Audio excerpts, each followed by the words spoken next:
As we jump back in with part 3 of Jeremiah 6:16 through 30, which is stand at the crossroads. We're going to jump back in with the rejection of their worship. God states he will not be pleased with their sacrifices and incense because their hearts are not right. Their religious practices are meaningless without obedience. The analogy of the refiner.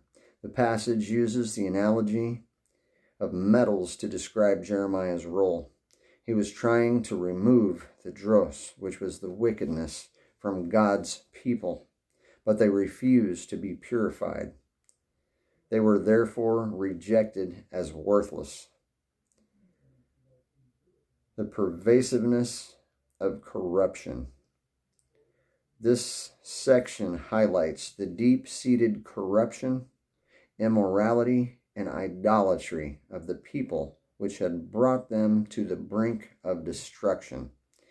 As we begin to contrast this teaching with the next, there's some interesting insights into this next one. And it says 6:16 to 30 contains a final desperate plea from God for Judah to return to righteousness, followed by a final scattering indictment and verdict of rejection when they refuse.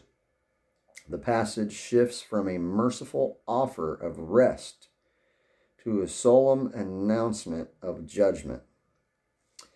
Next part is God offers rest and the people's refusal. In a metaphor for spiritual decision-making, God represents his people with a choice between two paths. And the first is stand at the crossroads and look. It says, ask for the ancient paths where the good way is and walk in it, and you will find rest for your soul. Here the ancient paths are the ways of righteousness and obedience that God established from the beginning. He offers peace and spiritual rest to those who repent and follow him. And then the next subheading is, but they said, we will not walk in it. The people willfully reject God's guidance, choosing to ignore his plea. This foreshadows the judgment to come.